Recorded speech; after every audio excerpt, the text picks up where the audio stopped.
Austin, have you ever heard poopy wiener butts on the moon? No. Let me read you a short paragraph. Yeah. Intro. Captain's log. Stardate, February 14th, 2147. Captain Steve Hardshaft Lopez II. My quarters are chilling and lonesome like the vast nothingness of our seminal vessel is floating through this very moment. To make matters worse, today happens to be the day of St. Valentine, an old earth tradition dating back to the days of old. In those times, back long, long ago, humans would find mates and do their very best to court them. Court not only with intentions of making sweet, juicy intercourse, but to find something deeper. Love. However, on this day of St. Valentine, like last star year and the 5 star years before that, I am alone. Ah, how I yearn for the connection of souls, a melding of the minds, if you will. But alas, all that it seems to be in this universe for Captain Steve Hardshaft Lopez II is no strings attached steamy space sex with steamy space vixens of all races and species. But it all means nothing. 500 succulent Trevathian intercourse holes can't compare to a compassionate relationship that would stimulate the mind, not just my penis. Wow. But alas, maybe there is hope. Maybe there is hope for me. Just as my father and commander of this ship before me, Captain Steve Hardshaft Lopez, I was about to die from a Chulian phaser blast to the testicles. He told me something. Son, go to the dark side of the moon. You may finally find love there. After those words, he passed. The testicular trauma was too much. End log. Captain Hardshaft has quite a way with words there. Yeah. There's another feel log for him, but I can read that to you guys another time. Yeah, I mean, I think you need to maybe add another one on. Now, where'd you get that from, Hunter? What is this thing from? So when Jake, Ashley, and I were in Art of the Pharaohs, we would study like answer sheets that Ashley had from a girl who took the class before us, so we were cheating. And Ashley and Jake would study and write stuff, and I would write steamy space romance novels. So you wrote that? Yeah. Interesting. When we're done, What? That's pretty good. Well, when we're done, let me read you the second part because it's way better. The second part's pretty fucking hilarious. I messed up a little bit in the first part.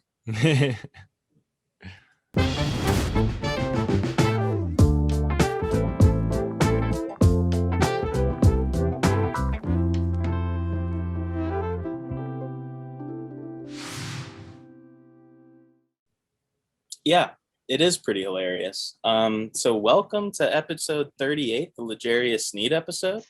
And apparently, as I'm reading from this is the Bro Football Focus season 1 finale. Yeah. So congrats, everybody, for coming along with us this whole way. We appreciate all 5 of you watching sometimes. You're hot beefers, and we love you for that. So fans are called hot beefers. Yeah. Hot Pro Football Focusies. It's been a hell of a ride, and they've been along with us the whole time. Yeah. So stay tuned for some off-season drama, which I'm sure we'll have. The return of our famous brackets. The Hot 32 will be back. The Spicy 16 will have to take a back seat because it's going to be less to talk about, which will make more to talk about. But just, you know what I'm trying to say. We have that power. Yeah. But I'm Hunter. With me as always, except for that one time, maybe 2 times, it's Jake and Austin. Jake, calling you Jacob 2 times right there is kind of funny because that radio show I listened to, Drew Grew Up Alive on 102.5 The Bone, they have a mentally challenged guy call in, and they call him Jacob 2 times because no. It's all like they're not making fun of him. They're just including him on the radio show. But like one of his things is when he calls in, anything he says it twice. So he'll be like, "Oh, hey, Drew Garabo, I'm happy to be here. I'm happy to be here, Drew Garabo." So they call him Jacob 2 times. I just thought it was funny because I called you Jacob 2 times, but you're not mentally challenged, as far as I know. That's a pretty dicey area, so I'm gonna stay out of that one. Yeah, I'm not. We're all This, on the spectrum. This Super Bowl was a tune-outable Super Bowl, that's for sure. Really? You didn't enjoy it, Jake? No, I definitely enjoyed it, but I just wish it was closer. Yeah, I do too. But I think the fact that it wasn't close was also exciting because it was like, yeah, no, definitely. Seeing the golden boy or the current golden boy kind of get pooped on a little bit, which we've never seen. yeah. And I mean, like every time the Bucks scored, I mean, the first time it was like, oh, this is gonna be a game. Second was like, ooh, okay. And then once it was like the third, fourth, it was just like, oh, they won. So by the time it was like the fourth quarter, it was like, there's no way they're coming back. So I'm just looking at this score. Kansas City never scored a touchdown. It was all just field goals. Yeah. Oh my God, that's ridiculous. Which supposedly has been the first time a team has not scored a touchdown in the Super Bowl in a while. Well, that's not true. Because the Patriots and the Rams, that was like a 9-3 game, I think. But a touchdown was probably scored. I don't think so. It wasn't 9-3. Oh, I think it was something like that. Let me give it a Goog. Yeah. Well, I'll check Ask Jeeves. While you're Googling that, I'll tell a fun little story. So after the third quarter ended, somebody I worked with. 13-3. Oh, really? Wow. When was that? Oh, you're talking the most recent one? Like I was like, what, 2019? Oh, shit. Well, then I misheard something, or I heard a falsification. That's okay. That was the first time Patrick Mahomes lost by like more than 2 scores or something ridiculous like that. Yeah. It's pretty crazy. Maybe it was the first time that the Chiefs didn't score a touchdown in the Super Bowl. I could see that. Maybe. I don't know. Let's just move past it. But I have a fun little anecdote. At the end of the third quarter, a guy I work with called me and he said, "Are you shitting your pants right now?" And I said, "No, why?" And he's like, "Oh, look at your fucking squares." So we did Super Bowl squares at work. So my first time doing it, put $30 down, got 3 random squares. He's like, "You just won $300. And if the score stays the same, you win another $500. So I immediately tuned into the Super Bowl and was very excited because, like Jake said, before that, it was kind of like, oh, okay, this is happening. I'm happy. So now I'm intently watching. And right at the end of the fourth quarter, Chiefs are I think they're in the red zone. And Patrick Mahomes wants to score. He wants to put something on the board. And I'm freaking out because I'm like, well, at least I won 300. Probably not going to get the 5. Pass into the end zone. Devin White gets it. And I was very excited. Damn. So you got 500? Yeah, that's pretty sweet. No, I got 800. 800. Because I got 300 for winning the third quarter. And then because the score didn't change, I got an additional 5. Oh, nice. Yeah. So Maybe he we might Venmo'd say me. that for our mental math podcast. Yeah. Well, he Venmo'd me $250 immediately, put it immediately on Dogecoin. And that's what all of our followers and listeners should do right now. Put all of your money on Dogecoin. It's the crypto of the future. Yeah. If you're not in on the Doge already, what are you doing? Yeah. There's still time before you get left behind, but you got to act quickly. Mm-hmm. But back to the Super Bowl. What did you guys think of the halftime show? I liked it. I thought it was fine, but like last year's was levels better. Yes. Last year is like probably top 5 ever just because of the booty shakes. And the Yeah. I mean, for a singular male performer and during like a quarantine, that's as good of a show as you're gonna get. Most definitely. I'll say you didn't like the part where he was like lost in the maze. Yeah, I was gonna say I liked the gold room thing. I thought that was pretty cool, but I didn't like his his Us followers, like from horror mastermind Jordan Peele's Us. The guys with the face masks? Yeah, they were wearing like the red jumpsuits and all that, and Yeah. I don't know. And I feel like supposedly, The Weeknd put $7 million of his own money into the halftime show. why did Yeah. you have to do that? You telling me Pepsi didn't give you enough money to put on Well, the show? from what this says, and this being glamour.com, but it's covered by a lot of places, saying that their budget was $7 million short. They were like, "Okay, we're gonna have to have 15 less people, or maybe like 2 less mirrors in this room of lights." He's like, "Nah, not gonna happen." I think, But he has it to spare. I don't know like how many people $7 million equates to, but I did hear that so Super Bowl performers never get paid for the halftime show. They strictly make their profit on, it's as if you have like a Super Bowl commercial for 30 minutes. Like that's how valuable that time to perform is. And people who do the halftime show, their sales go up like 600%, like bare Oh minimum. yeah, I'm sure. Well, I mean, So- because like so many people from different countries are watching, and so many like just intergenerational people are watching. Yeah. So they get to see a live performance, and they go out and like buy CDs and buy iTunes bullshit. Like, Yeah. And like the Weeknd's just about to drop an album, so he's yeah. gonna rake in a ton of money that he Well, wouldn't. when we ended up booking T-Pain for the Edinburgh concert, I had to look into the prices to book artists, and The Weeknd was number one. To book him, it was $500,000. Drake was second with 300,000, but he was the most expensive. I was like, wow, that's pretty crazy. $500,000 to go to Edinburgh and perform. I mean, he's on top of his game right now, dude. Oh yeah, absolutely. That searching for an artist thing was so ridiculous when we could have had like, what was it, like Riff Raff and somebody instead of like a T-Pain? It never would have happened. What do you mean it never would have happened? Because it automatically had to be passed by the school. Like once T-Pain was on that list, that's who it was going to be. Jake, I'm not talking about the school. It didn't happen because you couldn't get it done. You're right. The truth comes out. You're right. Sorry. In the promotion business, we don't make excuses, Buster. Fair enough. So I will say another stat that I heard. Patrick Mahomes ran over 400 yards prior to throwing the ball on pass plays.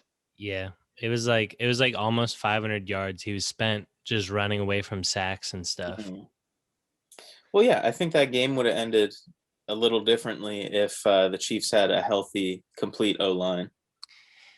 Yeah, I mean, they lost. I looked at they showed the stats on the pressures on the different quarterbacks, and Patrick Mahomes had like 30 to 40 something. Tom Brady had like 6 or something like that. Yeah.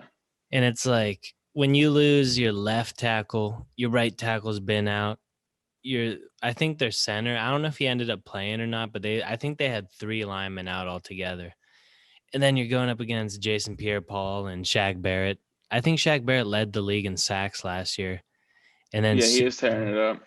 Vita Vea, like tearing it up. Yeah, I mean they all tearing it up. Did you get super excited when Vita Vea went in as a fullback? Yeah, that was pretty cool.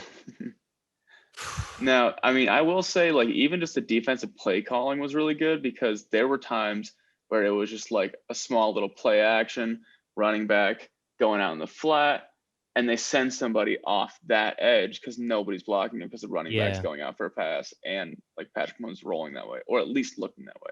So they were just sending guys off the edge, like there were dudes going through the middle untouched. Like it was a lot of pressure. It seemed like they were blitzing dudes every single fucking play. At least what it seems like. One thing I think is a like undermined impact on the game. Andy Reid's son got in a like DUI car accident like last week, and he's the Chiefs linebackers coach. There was like a 5-year-old kid in critical condition, another kid hurt, but Andy Reid didn't fly to the Super Bowl till like the day before or like 2 days before, something like that.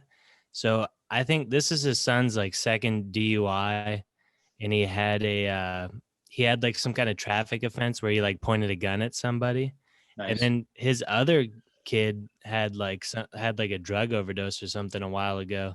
So it's like Andy Reid was probably not in his right state of mind. It didn't look like the Chiefs were running their normal like crazy offense where people are in motion or like they're throwing it to Travis Kelce like right up like on like those little pitch plays and stuff up the middle. Yeah, there They wasn't weren't much doing fancy shit. anything. Yeah. They were just dropping back like a normal team, and it was very weird. I think Andy Reid was definitely off his game. I don't know. I mean, I'm sure that played like a small part, but I think you probably have like this game plan set like a while before the Super Bowl. And I feel like you can't do like any of that fun little gadget stuff if like the pressure is that bad. Oh yeah. I mean, So you got to work some extra gadgetry, some internal gadgetry. another thing that was really that was called out a lot was like the Chiefs didn't run the ball all that much when they probably should have, given how many guys they had out, and they were running pretty effectively like when they did run. So it was kind of like Andy Reid was just so pass happy. He just kept trying. It was never like you got to try to run the ball and like keep it a close game if you're down that many guys and you're getting fucked up like that. But I mean, Now, do you think that might be a little bit because of the pressure of the comparison of Patrick Mahomes and Tom Brady, that like Andy Reid's like, I gotta get Patrick to throw some touchdowns? So maybe like, I think that's always kind of been an Andy Reid flaw. Like even when he was with Philly, they said like sometimes he wouldn't hand the ball to LaShawn McCoy like when they probably should have. He was trying to air it out with Mike Vick all the time. So I think he's always been kind of pass happy. But I mean, on the biggest stage, it showed up. yeah, it did. Austin, what do you think Tom Brady said to Tyrann Mathieu? So I've seen it a couple times, and it looks like I don't know what he said that set off Tyrann Mathieu, but I know like right after they had their exchange, Tom Brady's like, "I'm coming at you," or something like that, like, "I'm coming for you."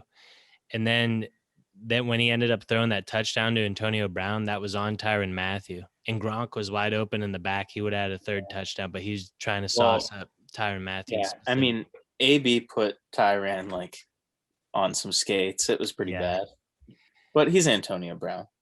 I mean, pretty good. What do you guys think was said there? I think Tom Brady called him the N-word. No. Whoa. You can't accuse the GOAT of saying that. What do you mean? There's a video of him calling Ed Reed the N-word. No. Is there? That might be fake news. You haven't seen that, Austin? I've never seen that. No, it definitely looks like he says it, but it's like, "What's up, Mike?" But he definitely does that. Wow. I mean, no, I don't think Tom Brady said that. I think it was just something in the heat of competition. Like, you're not that good like you think you are. Ha ha. Something like that. do you think they were definitely mic'd up? Do you think they'll release the audio? Because if it is bad, no, they that's too wouldn't let fun. it. That's But too fun. The thing See, is, they need we to have have to. they need to have the mic'd up behind a paywall. If I have to pay an extra like $30 or $40 for the Super Bowl to like hear all the mic'd up, absolutely. I don't know, dude. Like, Guaranteed. I would pay like, I don't know, probably $75 to $100 on top of the red zone fee to just have that all year. Yeah. To where like I could be like, oh, now I wanna hear what this guy's saying. But I think to be on your phone and be like, let me hear Patrick Mahomes, let me hear Tyreek. You can just switch, dude. If you could do that, I feel like you can't do that because that would probably like incriminate like a lot of players, because I imagine some heinous stuff is said. Yeah.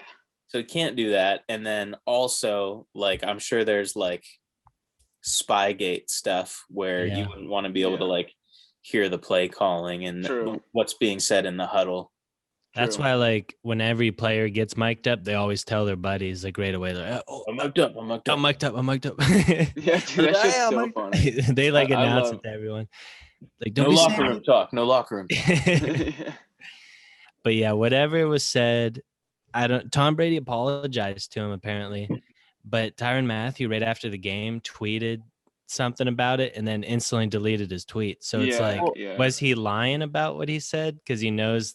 The tweet was like, "Oh man, if you heard what he said." Yeah, it was something like, I won't repeat what he said, but it was. I think the Chiefs were just being a bunch of sore losers because the Chiefs probably like came into that game with their big swinging hogs, and then like, oh, Super Bowl, whatever. We were here last year. Yeah. And then just Tom Brady hits him with the sauce, and they're like, "That's not fair. Refs like Tom Brady." Maybe Tom Brady said something like, I stink and have a really tiny wiener. So he tweeted out, I'm not going to repeat what he said. So he tried to get it doesn't get misconstrued. I'm not going to tell you what he said. Oh, man. Tom Brady's playing the long game. Yeah. Tom Brady, he's been around long enough. He knows all the tricks. Exactly. Yeah. Let's get, we want to get these bullet points. Well, we got to some of the bullet points already. Oh, okay. How did Patrick Mahomes throw his teammates under the bus? I didn't hear any of that. Oh, I saw just a video on Twitter. It was a post-game press conference, and Patrick Mahomes is like, the receivers weren't where I thought they were supposed to be.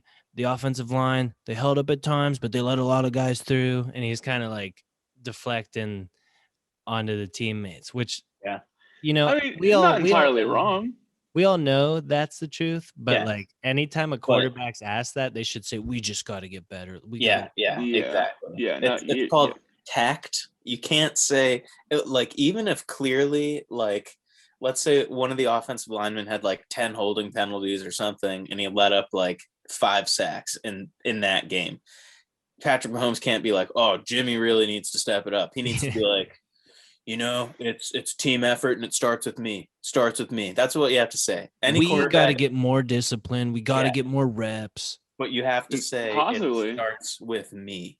Yeah. Possibly you go further in the opposite direction. He's like, listen, if me and Tom Brady switched, I would have won as well. Like, it was goat versus baby goat. I'm baby goat. So it was pretty much everybody else's fault. And then just leave it at that. I mean, he's getting a lot of heat unless they don't get better, you know, sorry, not sorry. I mean, it could be trouble in paradise. It'll pass. Patrick Mahomes is the face of the NFL. Is he, or is Tom Brady? I think Tom Brady is, and I think he always has been. I think in the eyes of Roger Goodell, it's Patrick Mahomes. I don't know about that. Patrick Mahomes in Roger Goodell's eyes is probably an inmate, Jake. An inmate? Yeah. He doesn't want to run the prison. You don't let those guys run the prison. Yeah. Tom Brady's, he's got, you know, warden tendencies about him. Yeah, but I think he's in a knows too much situation. I heard that Tom Brady, like, was texting everyone at 11 at night, like, we will win this game. We will win. And then you could see him, like, hyping up playoff Lenny and like getting that inspiration in Leonard Fournette. He's no longer playoff Lenny, Austin. What is he now? Lenny Lombardi. Lombardi Lenny. But it's like, I think that's kind of a thing with Tom Brady. He goes places. Like, he doesn't got all the talent that Patrick Mahomes has necessarily. Like, he can't break out of the sacks and like make those ridiculous throws. But like Leonard Fournette was like a broken player. Like, no one believed him in Jacksonville. They just released him. Tom Brady's like, you're playoff Lenny. You're going to score some tutters here. Like, he wasn't even starting half the season. Now he's in the playoffs, like making a difference, scoring touchdowns. And then Tom Brady recruited Gronk to the team. He scored 2 touchdowns. He recruited Antonio Brown. He got him a touchdown. Like, he wasn't even looking at like Chris Godwin or Mike Evans or anyone. Like, they're just happy to be winning the Super Bowl. But he was like making a point. Like, I brought Gronk 2 touchdowns. Antonio Brown. Oh, Tyrann Mathieu, you're talking? I'm coming right at you. Antonio Brown. Like, it was just very impressive. Like, Tom Brady was definitely like, this was his master plan and he executed it. Yeah. Now, do you think he comes back and goes for the 3-peat, gets a Super Bowl on a third team? Well, the thing about, no, not on a third team. Absolutely not. But I do think that the Bucks get to retain a lot of pieces for next year. They're not really losing anybody except for like Shaq Barrett. I actually heard, I think it was Shaq Barrett on they're doing that, like they're partying today, they're on the parade and everything. He said he wanted to come back, and so did Chris Godwin. Yeah, I'm sure they did. I'd want to come back to Super Bowl Tom Brady led team too. I mean, they're not gonna just go into free agency. I think Tom Brady, he might even like restructure his contract. Well, he said something like, did you see what Mike Evans said? Mike Evans told Bruce Arians that he would be cool with them like taking whatever they need from his contract to keep other people around. I did see that. Yeah. That like, all right, well, we completely evaporated your whole contract. So you're playing pro bono there, boss. You're playing for the league minimum. You're playing for the love of the sport, Buster. But I mean, honestly, I think that's like probably the best move, because if you're already like 5-6 years into your NFL career, if you're smart with your money, you probably have already all that like invested into something and it's making more money for you. Like you're probably already set for life. Yeah. So to take that and then be like, yeah, you don't have to pay me crazy money, but I'm going to keep winning championships. Like I would argue that sets you up for the future better, because like, yeah, if you have a lot of money and you're okay at football, like eventually that money's going to run out. But if you like win a bunch of championships and become like a legend, like you're going to be on NFL Network for the rest of your life. Like you're just going to be set up.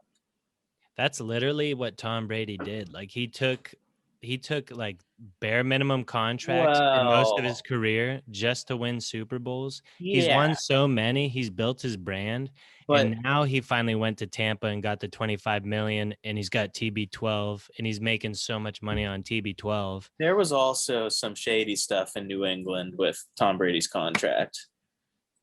Are you saying like the Robert Kraft kickbacks outside the salary cap? Yeah.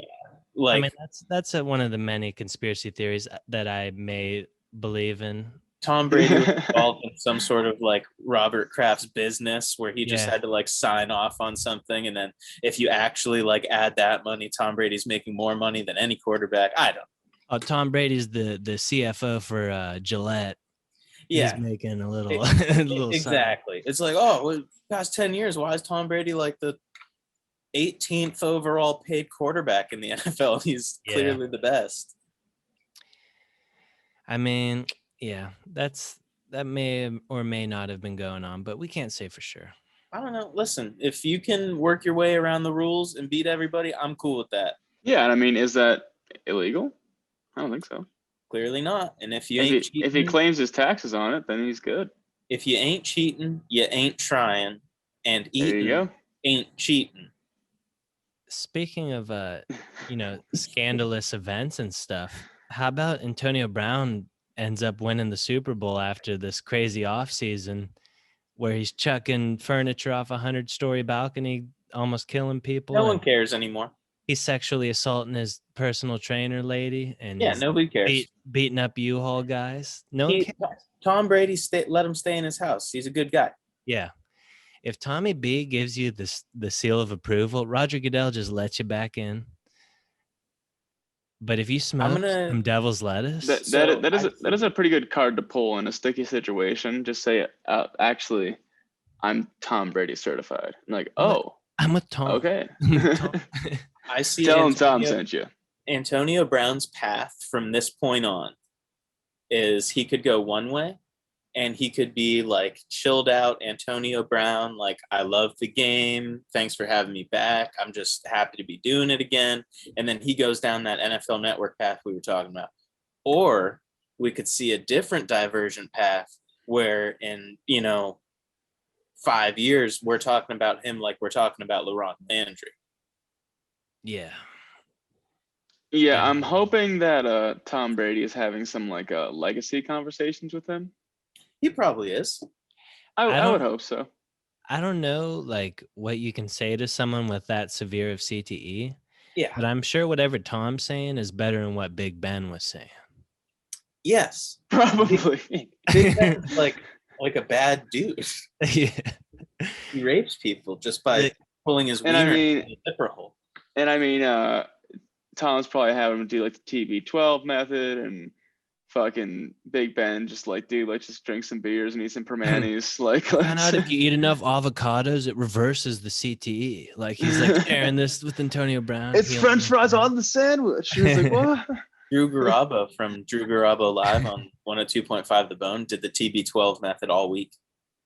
How did had the mad shits? No, he said he felt good. Huh. Oh yeah, I bet. Yeah. What is the TB12 method? A whole lot I of want to know what his diet is. You gotta get the book. A book? It's a method. You know me better, Hunter. You don't eat any nightshades. You don't eat any sugar that's not like from fruit. So you just eat like elderberries and like myrrh. Pretty much. According to Joe, Nice. quinoa is a big part of it, but I don't know. I can't do it. I don't like quinoa. That was years ago. Joe was saying that. Oh, see, it might have evolved. You should talk to Joe, and you should get on the cleanse he was on. The acai berries. He would do a cleanse for a whole month, but it wasn't only just like food and what you put in your body. It was also a mental cleanse. So like he was the master of his domain for a month. He wouldn't fiddle his jimmies for a month. No taking your bro to McDonald's.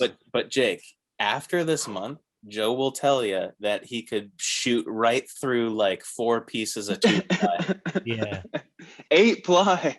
Yeah. Wow. I will say you could physically see Joe was losing his mind during that. I'd probably think I have rabies, start foaming out of the mouth. You know that meme where it's the kid and he's like, and the veins are popping out of his face? Yeah. That's what Joe looked like all the time. Yeah. Yeah. Oh, man.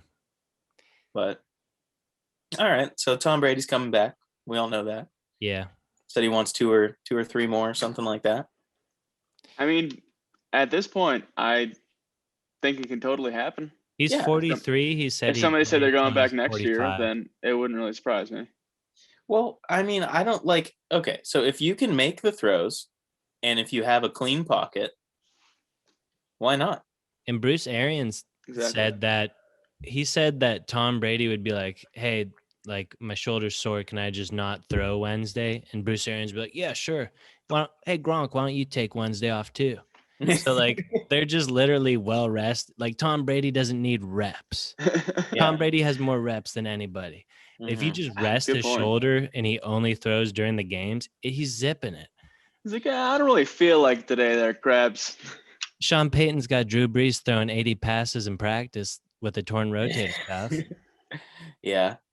Now I will say, if they just keep their weapons in regards to like receivers, I say they pick up more hosses. Yeah, well, and just fully dominate the line game. So their rookie, Tristan Wirfs, I think he was the highest graded O lineman in a Super Bowl since PFF has been grading people. Yeah. Wow. So they really hit on Big Tristan. Yeah. Totally. But get another one. Get another 2. You know? Just keep stacking up the hosses and just destroy people. Tristan Wirfs is a freak too. Like he's one of those guys that can jump out of a pool, like that's up to your neck. Just like he ran like a 4.7 or something like that. Like he's a freak hoss.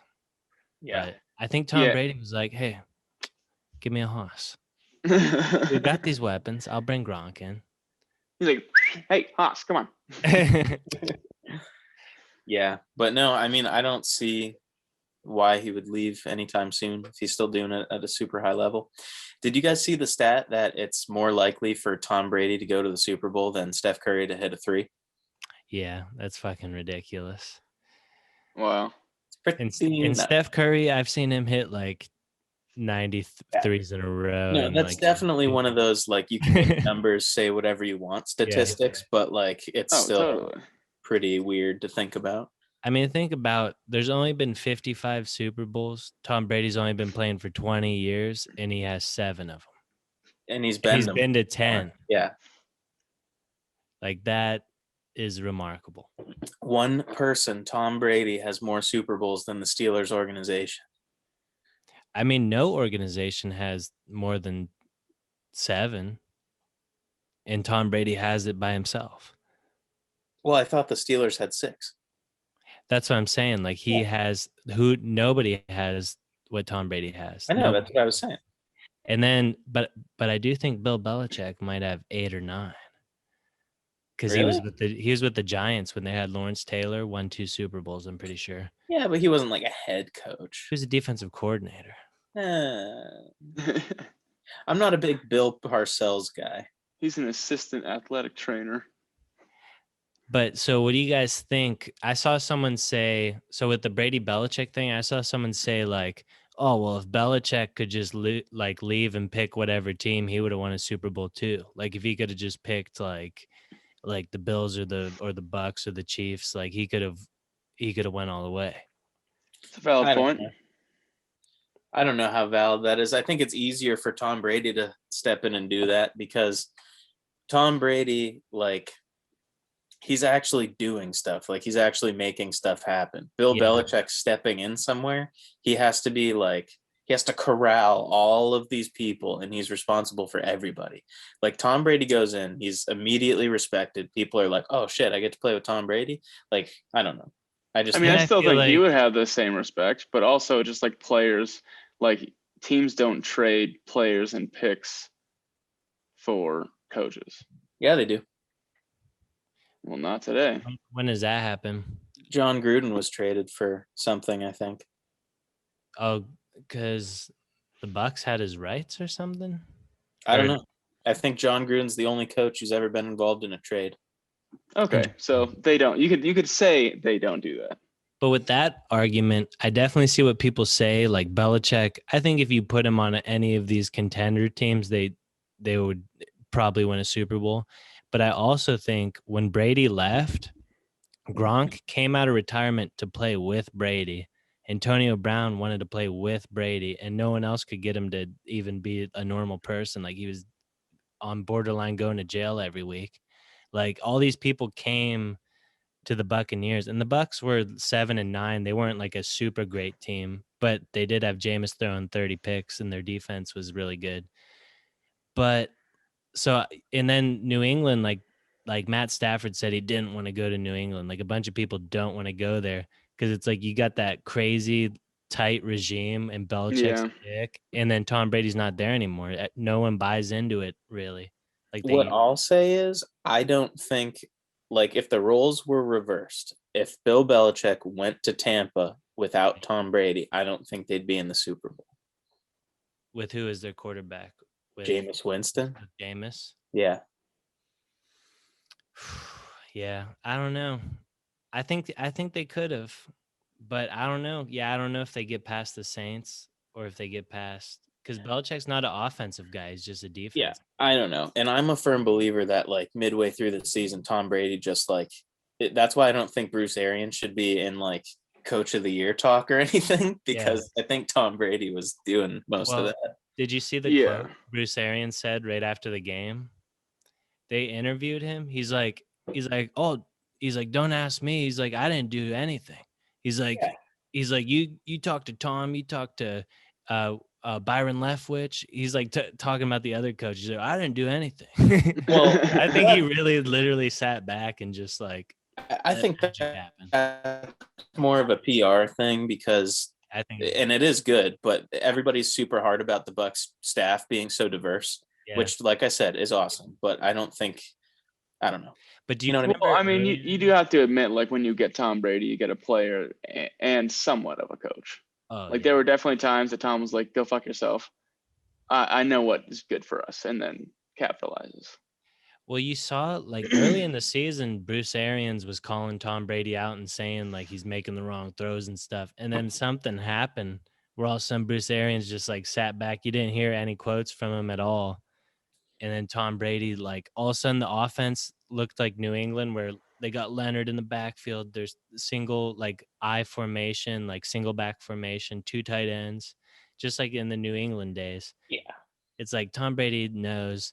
Because if you get him in that formation where there's 2 tight ends and one of them's Gronk, and they have to try to stop the run, Gronk's going to beat. If you bring in a linebacker instead of a nickel, Like Gronk's gonna beat a linebacker. They had that one run where it looked like he could have scored a touchdown. The guy got him by his ankle. That's literally what they're doing. They're just pounding it. You bring in the extra linebacker, Gronk just runs right by him because he's a Hall of Fame tight end. It's just a pretty foolproof offense. Yeah, they're pretty good. But speaking of the Hall of Fame, we'll get to that. But first, Jake doesn't think Patrick Mahomes' brother and or fiance are funny? Yeah, Jake, what's going on? Yeah, the fiance's not involved at all. I don't have any opinions on her. Yet she clearly is. It What? says right here on the bullet point, Jake. Well, yeah, I didn't make the bullet point. Patrick Mahomes' brother and fiance are funny. You're Yeah, saying there's the two question media's marks trying and to what- spin a false narrative on you? Exactly. No, I just think his brother I just don't think he's funny. Jake, I is don't that think. because he's gay? No, I just don't think because the TikToks he makes, it's not comedy. How Is would it you because they're, describe they're gay them? TikToks? Yeah. No, it's just like I'm just not a whole in for just the dancing and exuberant for exuberance sake, Oh, you the know? exuberance and the dance. Yeah, just being like, oh, look how funny I am. And it's like, no, that's not what funny is funny without having to say, look how funny I am. That's genuine comedy. You know? That's all it is. Interesting. Whatever you say. I'm not here for the cheap tricks, you know? Now, so what's your beef with his fiance? Literally none. Like I don't know why that was added in there. She does Oh. seem pretty annoying. I just saw, I think I mean- put this in here because I saw a lot of tweets. It's mostly Twitter. They're coming at Patrick Mahomes' fiance. A lot of women seem jealous that such an average lady is going to marry a $500 million quarterback. I mean, she's attractive. Yeah, but like she's And- just a high school sweetheart lady. She's not like Sierra, you know? Yeah, that and also Monica had made a comment that Patrick Mahomes isn't the best looking guy either. And I said, okay. Well, that's because Monica is also clearly racist. Like, you hate Yeah. Listen, Jake, I don't think that's true. just because you're Asian doesn't Actually, mean I you know can't that's be true. racist. I know that's not true. I know that's not true. You know it is true. No, I know Confirmed. it's not true. Monica's racist. But Hunter's, firing away. yeah, Hunter's an investigative journalist right now. That's what it But, says in my degree from Edinburgh University. Investigative journalism. And But it yeah, also says master debater and amateur cunning linguist. Oh, So, but Hunter, do you have a rebuttal? Do you think they are funny and that she is hot? I think that at least for her sake, I think that she is brave and smart. Yeah. As for Jackson Mahomes, I just give him kudos for being a trailblazer, you know? see, I don't It's- think he would be a TikTok star if Patrick Mahomes was working at the McDonald's. You know? See, I don't think Patrick Mahomes would be the darling of the NFL if he couldn't have ridden his brother's TikTok into it. I Yeah. see. You I think the see. Chiefs are trading up for Patrick Mahomes if they don't know about him because of They his just want to get brother's the talks? TikTok in. Okay, I see. So, to be honest with you, I don't know who Patrick Mahomes' brother is. I just saw a tweet, which was a TikTok of one of his TikToks. So, is he just constantly makes TikToks or what's going on? Yeah, he's Yeah, a he's a TikToker. TikTok kid. And he's goosing or what? I don't think he's goosing. I think he's He's like Juju Uh, Smith-Schustering. Yeah, Is he an athlete? no. just a TikTok kid. He's just a TikTok kid. Yeah, and it's always like, look how funny I'm being. I get it. I mean, Not if funny. that's you got to get it how you can get it, dude. Yeah, I mean, I'm not gonna player hate here, but yeah, it's not funny. Kind of sounds like a player hate. Yeah, no, I'm just yeah, I totally am player hating. I'm at like the player haters ball right now, but yeah, it's not funny. Player hating PH Pro Hall of Fame, Pro Football Hall of Fame. They announced they announced the class of 2021, and it features Charles Woodson, Calvin Johnson, Drew Pearson, Alan Faneca, Bill Nunn, John Lynch, Peyton Manning, and Tom Flores. I don't have much to say about the list except for everybody probably deserves to be on it, and I think Tony Baselli will get it next year. Yeah. one crazy thing going back to Tom Brady, because everyone's got to gas him up. Calvin Johnson was a rookie when Tom Brady was 30. He had an entire Hall of Fame career, retired, was out of the league 5 years, and is in the Football Hall of Fame, and Tom Brady's still winning Super Bowls. Yep. That's just... That's fucking insane. It's insane. Well, Calvin Johnson was playing more of a labor-intensive position on a terrible, terrible team. Yeah, and he's got one of those booger fingers where it's like Booger McFarlane. Oh, really? Yeah, not like boogers on his fingers, but I didn't know if he had a special finger to get deeper or something. Yeah, he broke it, and then the Lions were like, "No, you can play with that, right?" He's like, "No, I should probably get surgery. Doctor says." He's like, "They're like, no, you can play with it." It's like Coach B when he told me my wrist was fine. So like, oh yeah, keep mentioning. Yeah, coaches are not physicians.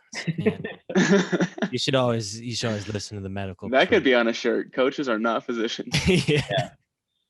Add it to the list. But yeah, so Hall of Fame, I don't think there's anything super exciting there. But NFL honors came out. Not really any surprises here, I don't think. You got NFL MVP Aaron Rodgers. Clutch Performance Play of the Year was the Hail Murray. Kyler against Buffalo, tossed it up D-Hop. You got the Jordan Glove ad. Comeback player Alex Smith, that's not a surprise at all. Alex Smith, if he like didn't die and like sneezed on a football, he would have gotten it. Yeah. I think the coach of the year is controversial. I don't. Why? Do you just think that because you think it should be Sean McDermott? No, I wouldn't even say Sean McDermott, but I just think like Kevin Stefanski, I don't think he did anything like I understand the Browns made the playoffs, but it's like they didn't just make the playoffs, Austin. They won a playoff game. Yeah, but they won that playoff game while he's sitting in his parents' basement and they're fucking coaching with the interim coach because he has COVID. So it's but you know that was when you have 20 years of first-round picks in the top 5, like you're gonna win a playoff game. Listen, that award wasn't even given out, or wasn't decided on, or it was decided on before the playoffs even started. So I just think that's ridiculous. I am pro Kevin Stefanski getting Coach of the Year because I think if you just look at the Browns' track record, they are perennially just like the worst team. They're the laughingstock of the NFL. Every year, it's like, oh, could this coach be the guy? Oh, Freddie Kitchens, he knows what's up. But then this year, it all clicked. They made it. Everybody was having fun. So I can't think of anybody else who it should go to, really. I mean, I would just give it to Andy Reid over Kevin Stefanski, just on like play calling alone. I'd give it to a lot of guys. I see what you mean by that. And I would say the Bills had a better record, made the playoffs, made it farther, and we had a harder strength of schedule, and we were number 1 in our division. They were tied for number 2 or 3 in their division. It's like I would say Sean McDermott had a better year than him, but I wouldn't even argue Sean McDermott. I just think Kevin Stefanski's kind of a weird pick. But I get it. Offensive Player of the Year, Derrick Henry. I think when you break 2K, that's kind of a given at running back at this point. I mean, if he didn't win MVP, he had to win. Yeah, absolutely.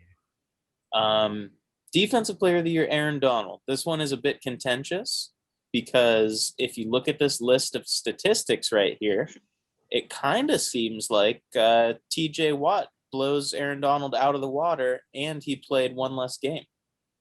See, now I see what you mean there, but I don't think that we can say that the Steelers are at the time they were undefeated, that they were the worst undefeated team because of how easy their schedule was, and in the same hand be like, oh, look how much better he was, because we outright are saying, oh, they were playing shitty teams, so of course he's gonna fucking do better. So if Aaron Donald had that same schedule, he's definitely gonna blow him out of the water. Yeah, this is the argument people are making, and I picked TJ Watt to be the defensive player of the year, but I definitely understand.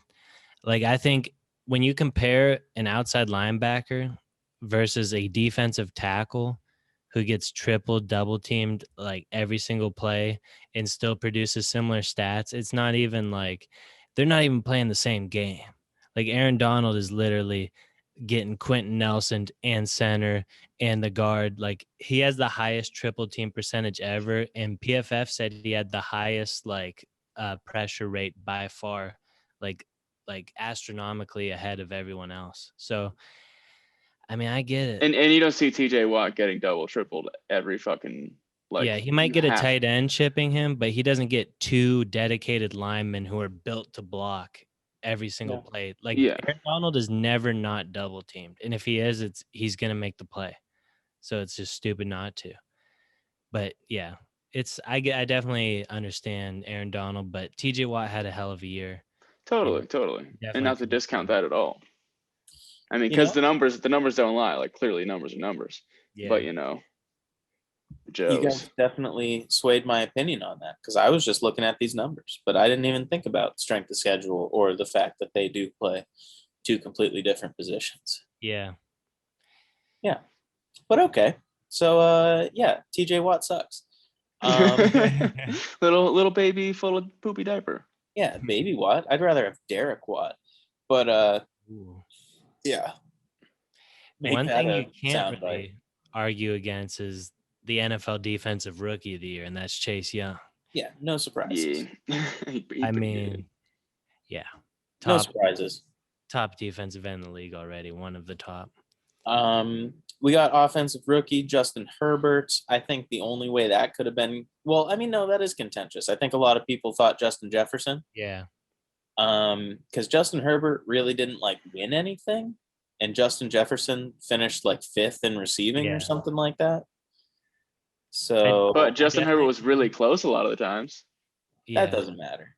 I think when it comes down to when you compare a quarterback to any other position for these awards, the quarterback just like Derrick Henry lost to Aaron Rodgers, even though how often do you have 2,000 yards? It's only happened like 8 or 9 times in the NFL's history. Like everything's just more quarterback based. But I think Justin Jefferson, like he was top 5 in receiving and everything, and he had like a ridiculous amount of yards. But I definitely understand Justin Herbert. Yeah. Coach, we got Brian Dable. That's I- assistant coach of the year. Oh yeah, my bad. But I don't think that's super surprising. yeah, I'm happy that no one hired Dable as a head coach, and he's coming back next year. So it's good to have him. I think him and Josh Allen have been together for like 3 or 4 years, so they got a good connection. Speaking of Josh Allen, he wins the DraftKings Fantasy Player of the Year award. Yeah, And I will be very surprised if he wins that again next year with full stadiums. that's a interesting take, but he did good. He did good the year before when they had full stadiums. Not as good. Not nearly as good, I would say. He was running it in. He was top 5 fantasy quarterback. I think Well- he needs to get a little brain scan thing and then test levels of volume and see like where his like sensors start to fire. He could just put earplugs in. I was going to say, yeah, he needs some earplugs. True. Get him Or earplugs. I mean, honestly, like Bills fans are dedicated enough. If he just goes like, and I was like, Was The it? thing is, when he gets in the opposing stadium true. and they're chirping They'll get him, even louder, Yeah. louder. he Now, poops his pants. He needs Bose noise canceling headphones. I was going to say, Jake, was it Kaepernick with that commercial? Mm. He's like, Man, I'm the man, I'm the man. yeah. Yeah. He needs, Ooh. He's like, I can't hear all of me shit that people saying to me on Twitters now. Josh Allen everyone's just needs to chirping. put like some Bose buds in and then just, But it has to be playing that "I'm the Man" song yeah, Yeah. absolutely. during the plays. Obviously. Yeah. So Josh Allen, we all know he can't handle crowd noise, but that's a next year thing. I do also want to point out that Josh Allen had twice as many votes for Patrick Mahomes for the MVP. And this is yet another scenario of letting numbers say whatever you want, because upon further investigation, Josh Allen had 4 and Patrick Mahomes had 2. So yes, he did have double, but compared to Aaron Rodgers' 44, So Aaron Rodgers had what, 10 times? 11 11 times the times? amount. Yeah. Yeah. He had 11 times the amount. So what? Matt. Josh And Allen had 22 twice. times the amount of Patrick Mahomes. And exponentially more than Tom Brady, because he didn't even make the list. So And he's a stinker. yeah. Holy shit. So what? This Seahawks Russell Wilson stat is Is pretty this the crazy. first time you're seeing that? This is. So I'm sure you guys both saw Russell Wilson, Walter Payton Man of the Year recipient. Apparently that person watches the Super Bowl with Roger Goodell. I didn't know that. But him and Sierra were up in the booth chit-chatting Roger. And if you read this tweet before that, you would definitely think that Russell was chirping to Roger about how he's not happy on the Seahawks. Yeah. And I mean, by this stat, apparently he's been sacked 394 times in 9 seasons. I would Do assume the math, Hunter.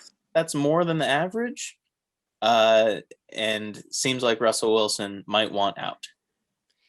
Now, I've seen a lot of stuff like Russell Wilson's line grades well for pass protection. Like they're not bottom of the league, but he just like tries to extend plays with his legs and stuff and takes sacks. I feel like he's always out of the pocket. But also, when you get paid such an exorbitant amount, like when he got his first contract, they literally had to disband the Legion of Boom, and they can't afford to pay an offensive tackle. Like a good left tackle costs like almost $100 million pretty much right now. $100 million. That's a quarterback. So when you get $100 million, you got to get a defensive guy for $100 million. Then you take a left tackle and your whole cap's gone. So they got to put a bunch of stinkers in front of him. They got to put a bunch of Chad Wheelers, and it just doesn't pan out. Yeah. So I feel like this isn't the first time we've heard frustration from Russell Wilson in the offseason. And I think this is just one of those things where the Seahawks look super good at the beginning of the year and then they fizzled out. So everybody's like, wah, wah, wah, wah, wah. So I definitely kind think of shit the bed. Like he personally stunk like the last half of the season. He had like an MVP start, and then all of a sudden he's throwing pick sixes and he just didn't look the same. I think Russell Wilson will be a Seahawk for a very long time. I don't think he's going anywhere. But if they do want to get him protection, they should take a peek at this next tweet. Well, because I thought you were going to say if they do want to get him protection, they should use ExpressVPN. Or they should use Trojan Magnum condoms. Both will protect you. The Ravens offensive tackle, Orlando Brown Jr., son of Orlando Brown Sr., if you didn't know, wants to be traded to a team that will let him play left tackle because he's butthurt about playing right tackle. And the Ravens have Ronnie Stanley, who's just going to alpha him and make him play right tackle. So, but Baltimore would need a major haul for this trade. So you'd have to probably give a first, a second, maybe 2 firsts, a first and a good player. You just, even though it was Dookie but Bill O'Brien, you just got to look at the Tunsil trade. Yeah, I mean, but how do you think Tunsil compares to Orlando Brown? I honestly think that they're like very similar in skill level. What was that trade? 2 firsts? 2 firsts and something else. But and Orlando Brown Jr. has been in the Pro Bowl every year he's been in the league, I'm pretty sure. Yeah.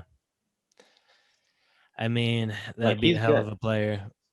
But I think it was like 2 months ago, Orlando Brown Jr. tweeted in all caps, "I am a left tackle." Yeah. And I think the only reason he wants to switch or wants to be a left tackle is because he's in the last year of his deal, and for some reason left tackles just get paid like way more than right tackles. Like it's the blind side. Yeah, but in today's NFL, I think both of the tackles are like the same amount of importance. I think with like the Bills, right tackle matters more because Josh Allen rolls out to the right. So I think it's just like talent you should be paid, but exactly. But I think it breaks down to like right tackles get paid like $12 million, whereas left tackles get paid like $19 million. So I think the Ravens definitely. I think with this situation, I've heard, like, when I click on the tweets, I'm reading the comments. A lot of the Ravens fans are saying that it's not even a money thing that he's arguing about, even though that's what makes the most sense. They're saying like He his wants to dad follow his played dad's left footsteps. tackle and Yeah. wanted him to be or something like that. So I mean, I could definitely see that. It's just like, come on, dude. You got Ronnie Stanley and Orlando Brown. That's the best tackle duo in the league. Yeah. I'm all for it seems like we're going through kind of like, where you at, Jake? I'm getting water. I can hear you. I'm Okay. gonna add commentary. I feel like we're going through, or the players in the NFL are kind of going through a renaissance right now where they're realizing like they kind of have the say and they can do what they want kind of. And I'm very pro that. I think athletes are more than athletes, absolutely. But on the other hand, I do also think like kind of a lot of respect is being lost in the game. Yeah. Where like if you're a rookie drafted to a team, like I think you should play out that contract and you earn the right to like go to free agency and test the waters if you want to, you know? Yeah. Like the Ravens drafted Orlando Brown, they own his rights, and I feel like that team should be like, hey, we have a left tackle, we need you at right tackle. And he signed that contract and he should be able to be like, okay, yeah, I'm going to play this out. And next year, if you don't want to re-sign me, or if I don't want to sign your deal, I'm going to go figure out something else. But I just think the tides between like team and player and respect is shifting, where I think it should be like a middle balance, and it's definitely like up here right now. I totally agree with you, and I feel like they should fulfill their contracts, that especially ones they just signed. The only situation that I think they're right in is like Deshaun Watson obviously is getting screwed. Like they're fading away everybody. They're leaving him hanging. Like that's totally completely different, because when you're like a top 5, maybe even like top 3 guy in your position on a shit team, and you are doing consistent things to like not help you, to not protect you, like, and you just got paid all that money, you can definitely be like, yo, I'm not going to do this. Orlando Brown, like there's nothing really bad or unjust happening in his situation. They're just asking him to play a different side. Yeah. Like we already got Ronnie Stanley over here. Yeah. Like Ronnie was here first and we paid him. So like you got to put in your dues. Like everybody wants to just hop in and be the guy. Like nobody wants to pay their dues. You know, it's crazy. I watched Baldy's breakdown with Orlando Brown Jr. earlier today, and he was like showing the film. Orlando Brown blocks better rushers than Ronnie Stanley does. He has to go up against Myles Garrett twice a year, TJ Watt twice a year. For whatever reason, I think it's because, like I was saying, people like to roll out to the right. The best edge rushers usually on the right side. So aside from just the quarterback can't see the left side, the right side is way more important. Like Frank Clark comes off the right side for the Chiefs. Like every time you're going up against an elite team, their best guy is usually on the right side. So it's like, what, you want to switch to the left and block these bums? You're doing like, they, as long as they pay him what he's asking for, like why not stick with the right? Yeah. I don't know. All I know is I hope he does get out of Baltimore, and I hope he comes to Jacksonville to protect Trevor Lawrence. It would take a major on the left side. They'd have to trade some firsts. I'd be totally okay with trading the 25 overall, one of our second round picks, and even a second next year. Wow. So I'm saying a first and 2 seconds. I'd be totally cool with that. Because I don't know if you're going to find a left tackle in like the 25 to 30 range that's better than Orlando Brown. You know what I mean? Yeah. What's crazy is Orlando Brown got drafted in the 3rd round. The Ravens are so good at drafting. They took like Lamar Jackson, Mark Andrews, Orlando Brown. Like they just nail every pick. Yeah. See, I would just much rather do that than what I think they're going to do, which is pay Trent Williams, which is fine, but he's like 34 and he like the 49ers were gonna re-sign him, but then didn't. They like missed the window. So now like Trent was gonna be back with the Niners, but since they missed that window, he's testing free agency because he had like a way better season than anybody thought he was gonna have. So he's gonna get paid like a shit ton of money. And I don't want to do that for a 34-year-old guy. I mean, But- Tom Brady's still doing it. That's a little different. I mean, Andrew Whitworth he's still playing. He's what, 39? I think you can play. You can, as long as your body holds up, you can play late as a tackle. Didn't Andrew Whitworth retire this year? Yeah, I think so. Yeah. If he didn't, then he's gonna be fucking like 40. I would just rather have like a 23 or 24-year-old Orlando Brown with the option to immediately sign him to like a 6-year deal than Trent Williams, who I'm going to have for a year or two. Yeah. No, I get that. Yeah. But all right, moving on from Orlando Brown. Speaking of contract talks. Yeah. Impending free agent Chris Godwin. Looks like Bruce Arians was spotted chirping to him and Mike Evans and says to Chris Godwin, your ass ain't going nowhere either. And first of all, it would be isn't going anywhere either, but you can't fault Bruce Arians for that. He was emotional. When you win I thought he was admitting that he was like, you hey, we won't. are going to trade you.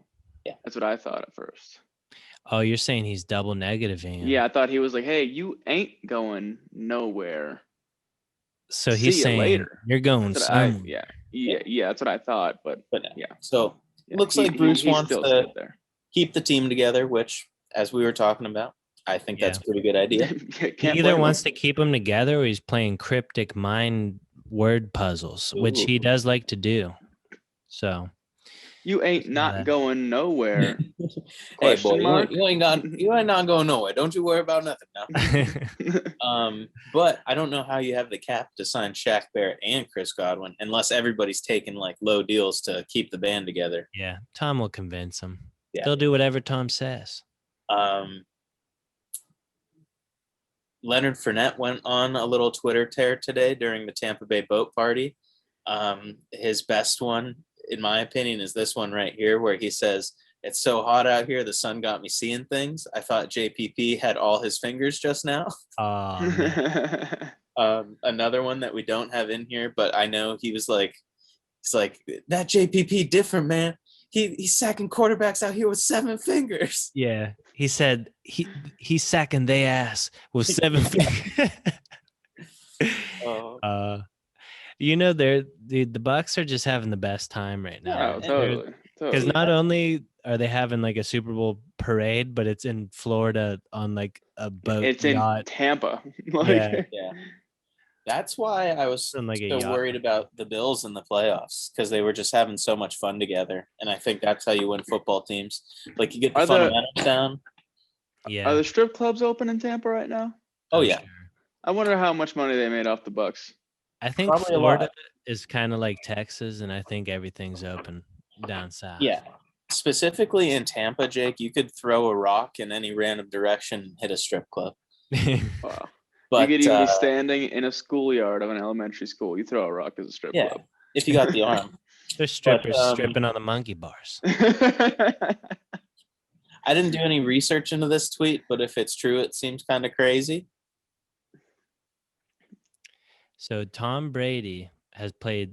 This is from at Boston Sports Inf. So Brady has played 344 career games, regular and postseason. His first 172 games, he was 132-40 with a .767. I don't know. That's a win percentage. And then the last 172 games is the exact same, 132-40, .767.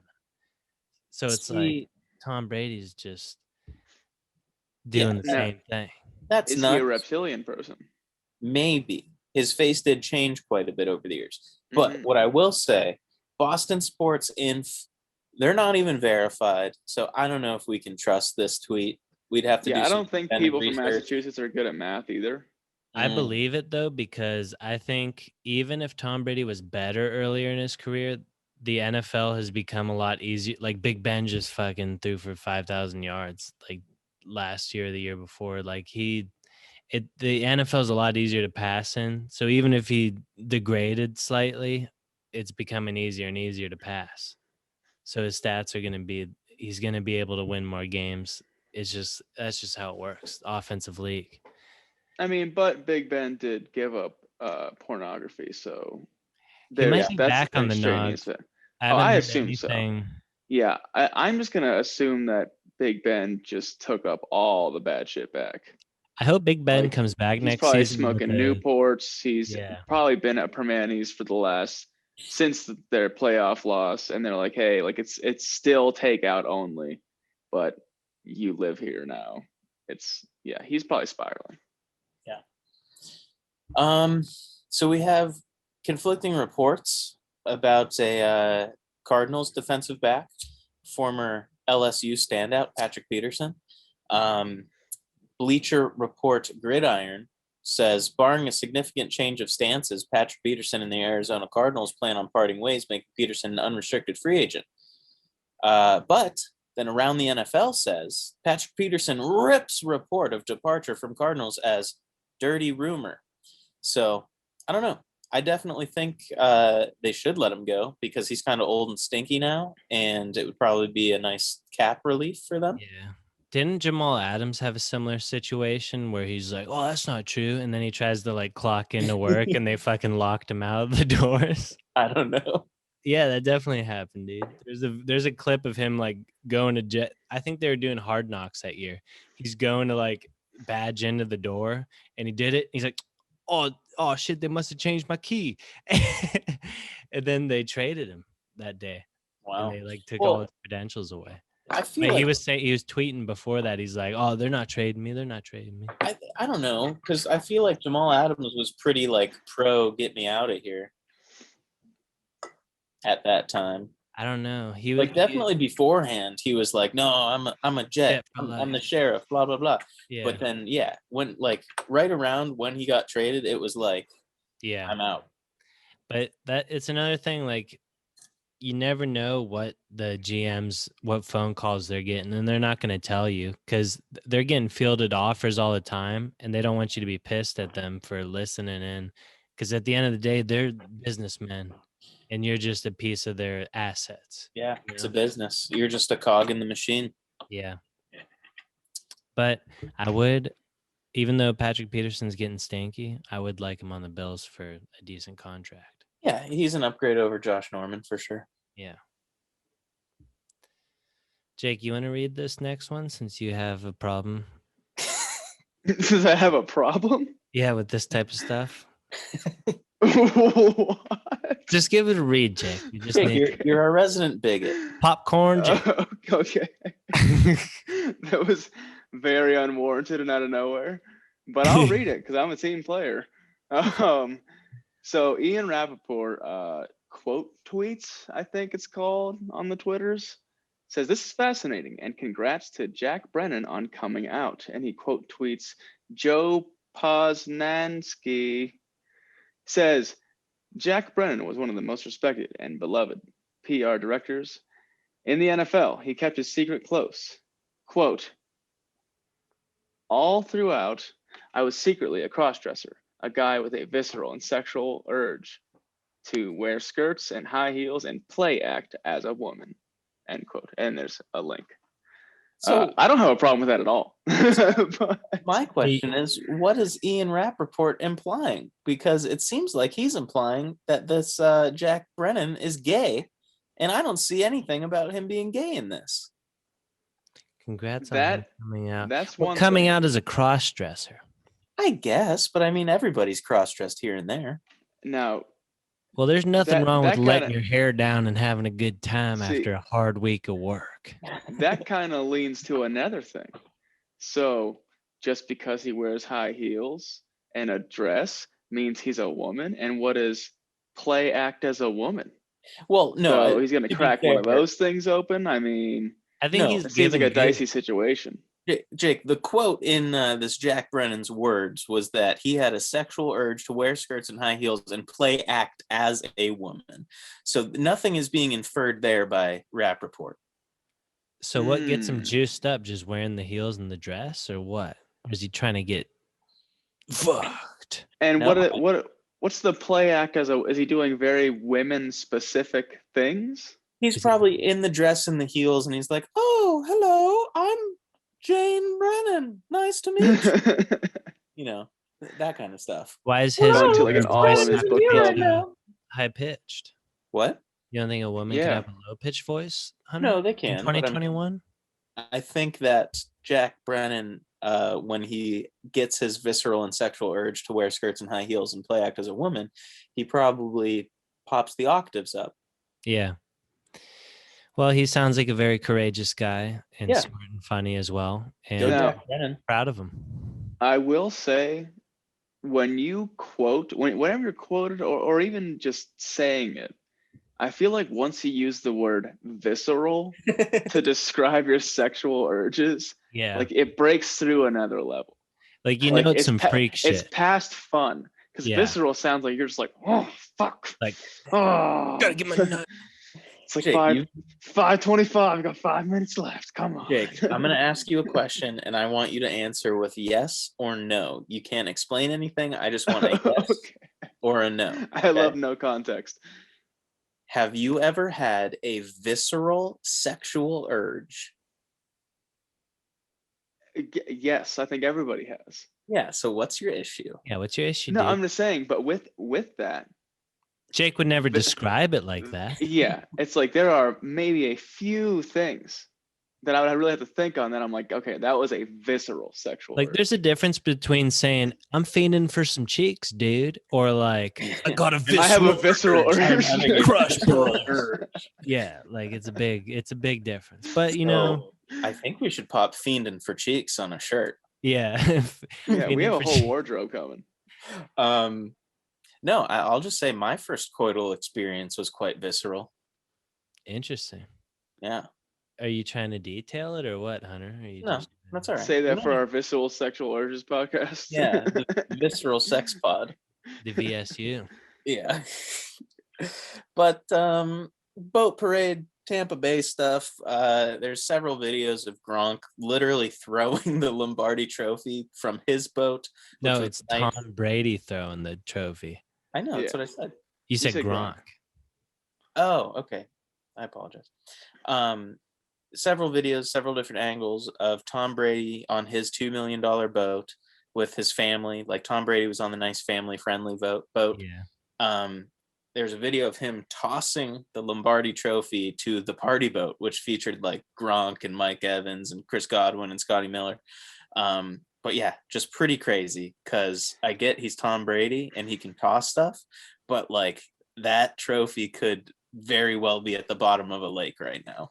Tom See, Brady I could don't pull think it's his that nuts crazy. out and slap him against the trophy in broad daylight. No one would bat an eye. He can do Yeah. whatever he wants. I think there's two thoughts I have with this. One, if it went in the water, someone would just dive in and get it. Yeah, they Like got those are boats of top tier premium athletes. I'm sure they can just dive down there. No, I don't think so, Jake. I think they would need like a scuba crew to go. in and Hunter's do that. uncle would get Regardless, in they have the money to get some scuba diver. But also, I kind of wish Tom Brady just purposely did it to be like, I don't need this shit. there. Nothing to me. More of them. These Well, I things mean- mean nothing to me. That trophy isn't like Tom Brady doesn't take that trophy home. Like that's I'm not sure his. he makes some arrangements. You don't think he slept in a bed with that trophy? No, they Yeah, get the you don't ring. think he They don't get calls up the trophy. place and he's like, oh, make me a second one. Yeah. Put Either a way. number 2 back on the burner for old Tommy. I think a more interesting thing from this image right here. Take a peek at Tom Brady's left leg. Notice the knee brace. Interesting. So Do you think that's a copper brace that uses the fancy copper technology? Tommy to Comfort? No, that's a Brett Favre thing, and he would never What's do that, copper anything related. tone? yeah, Is it- or it's is that probably a- some sort of TB12 technology. True. He's just trying to stay pliable, dude. I don't know. He might need some stuff cleaned up in the off season. Yeah, Now, have you copper fit. seen the second video of Tom Brady just absolutely hammered, and this dude's like walking him along the side. Listen, we've all been walked places But when we this were little. no. Absolutely. I have no problem with being hammered and being walk places. I'm just wondering who this dude is and why he's all up on Tom Brady. Just I think let the man walk around. Probably his dad or something. yeah, I think there might even be some TD12 cronies. He's like, hey, listen, guys, I want to be hammered, so just make sure I don't say anything stupid, and just make sure I don't fall over. Yeah. He's like, I had this copper tone sleeve on my knee. Now think about Tom Brady. He's been eating nothing but like plantains and spinach Carrots, yeah. and drinking 10 gallons of water a day for 365 days. Yeah. And now he's had a couple Mick Ultras potentially or some tequila. Probably Michelob Ultra, considering he's an athlete. And imagine how hammered this guy is getting right now. Yeah. They're day drinking out in the hot Florida sun. The So sun that that if was so they hot, don't keep drinking, then they're gonna die of dehydration. So it's just a cycle. the Yeah. sun that was so hot, it made Leonard Fournette think JPP had all of his fingers. Yeah, that's true. So you're thinking these guys are dehydrated, they're hammered, and they're running around. Now, do you think if JPP did have all his fingers, Leonard Fournette would have saw extra fingers? Yes. He I just mean, he added, already like, 3 saw fingers on extra it? fingers. He was like, Yeah, "Oh." so definitely. Yeah. But congratulations to the Buccaneers. It was a fun season. Yeah. Yeah, definitely. Sure they had fun today. So yeah, Super Bowl's over. Football's done for a little bit, but as we all know, football, the NFL, is one of the only sports with no off season. But some key off-season dates. February 23rd through March 9th is the window for teams to designate one franchise or transitional player. Get out your PDAs, everyone. Mark these dates down. That'll be interesting before free agency for sure, which is the 15th through the 17th. Or no, that's the 3 days before free agency begins, where clubs are permitted to contact and enter into contract negotiations with agents of players who will become unrestricted free agents. I believe they call that the legal tampering period. Yeah. Which is a fun way to describe something, because Yeah. tampering kind of inherently means that something's dirty or bad. Yeah. But it's the legal tampering. Legal tampering. We should put legal tampering on a shirt. All right. March 17th at 4 p.m. Eastern Time is the official start of the 2021 league year. All 2020 player contracts expire at that time, and clubs can begin signing new free agents. All reported trades and signings can't be announced by the teams until the new league year begins. So March 17th is the sweet, sweet spot that we are looking forward to next, before the draft, of course. Oh, I mean, I disagree. I think March 15th, because like that first day of the legal tampering period, all the deals are already out there. Oh, the Jags are in contact with Trent Williams. I'm going to be on my phone looking for Schefter, looking for Rappaport. Yeah, but there's a lot of fake shit. news. There's a lot of smoke. Yeah, you got to watch out for the non-verified Schefters. Yeah, and there's always going to be a couple guys that just signed to a team that you're like, what? Yeah. Like, I didn't hear anything about that. Like, the Jags are going to address every single position I want them to, but it's probably going to be none of the guys I want them to get. Like, they'll get a wide receiver, but it won't be Allen Robinson. It'll be like Kenny Golladay or something. And I'll be like, nothing wrong with Kenny. I would much rather have Allen than Kenny. Or they'll probably get, who's the other guy in Detroit? Marvin Jones. They'll probably sign Marvin Jones. They're both studs. Marvin Jones is like 32. He's good, dude. All right, whatever. April 19th, off-season workout programs begin. Dude's getting back in shape. Gronk said that he was filming himself working out in different shirts in one day and then sending in like he's working out every day. So fake news could potentially be happening here. April 23rd, last day for restricted free agents to sign offer sheets. And April 29th through May 1st is the best time of the year for people who haven't won the Super Bowl. The 2021 NFL draft. Yes. It's like Christmas. Very excited. I honestly think I enjoy the draft more than Christmas. I do. Yeah. As a grown man. Yeah. And being in Cleveland, me being only about 2 hours away, I am definitely planning on attending if people are allowed to attend. That'd be fun. Yeah, so That'd be hope- awesome. Are you going to Yeah, attend as Hunter or attend as Erie News Now? It could be both, but I hope it's just me, and then I could go live from. You should BFF. wear some BFF merch. Well, if Jake would make the shirts, Jake, do you have a goddamn press or what? And no, I have less materials than I did when I said I would make shirts all for right. you. So like I said, if Jake can make the shirts, Yeah. I'll wear some merch. But I honestly think we should save this free agency talk for a little closer to free agency. All right. Because there's just a lot of names on this list, and I feel like very soon There's a good bit. There's going to be a lot less names on the list.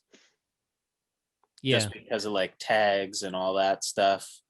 Was there anyone? Is there any couple guys that you're really excited about? You really hope the Jags would get Yeah. besides Allen Robinson? Allen Robinson, huge. That's absolutely my number one. My number two biggest hope and desire is Malik Hooker. Yeah.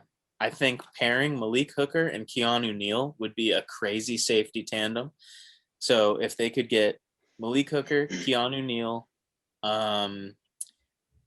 if they could somehow get Shaquille Griffin or Chidobe Awuzie. I didn't even know Keanu Neal was a free agent. That's crazy. Yeah, dude. Like Keanu Neal, I love Chidobe Awuzie for some reason, and I would love that. I thought Robert Tonyan was a free agent. He is. He's restricted free agent. Oh, okay.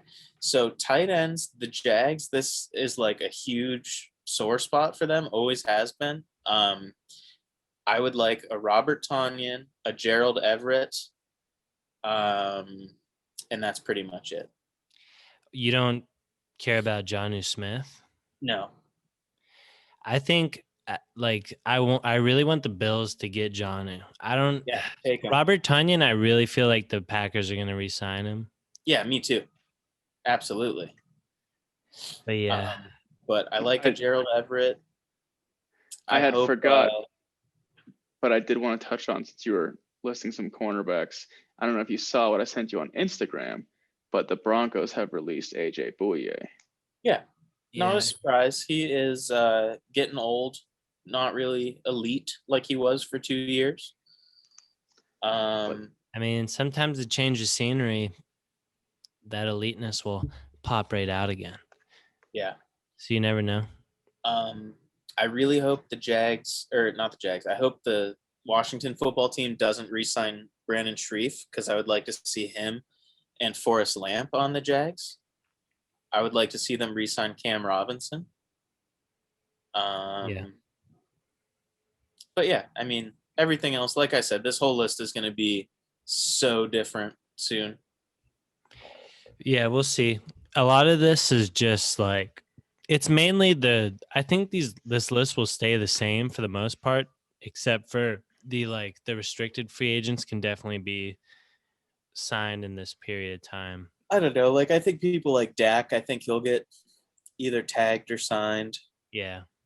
But I don't know. And we're going to need content to talk about next week or whenever we decide to do another one. Anything you guys want to touch on before we move past these free agents? I just hope the Bills get some linemen, get a tight end, and just keep the defense intact. Maybe get some defensive linemen, because that Super Bowl kind of proved that you need offensive linemen or you'll fucking lose, even if you have the best at every other position. And defensive line is they're always making impacts in the Super Bowl. Yeah. What would be interesting is if the draft was done each round, you could only pick one position. So like first round is like quarterbacks, second round running backs, third, and it's tiered out that way. And every year it's randomized, and you don't know which round is which until you're there. And it's like, we need a quarterback. It's like, oh, we have to wait until the end of these 3 days to pick him. Yeah. That's fucked. What would be the reason to do it that way? Just just mix things up, create some craziness. Yeah. Just entertainment value. They should just have you pick names out of a hat, and whoever you that would be pick, sweet. your dude. Or like in Mario Party. If that were Oh, the Jags got the number 1 pick. They reach in. Oh, Tits Magoo from Northwest. well, I was gonna say if it was like that, Brian Anger wouldn't have been drafted over Russell Wilson. So that's pretty cool. Unless punters were like the first people you had to draft. But See, either they way, could do like the Bowser Revolution in Mario Party where you hit the blocks and it's like Mario's star goes to Donkey Kong. You could be like, oh, like you get this player, but you have to give up, and then you pull out a name and you're like, oh, your star player, fuck, and you're like, ah, shit. So speaking of star players, I kind of have to take a peeps. So What? you guys can hang around with star player Roger Goodell. Oh yeah.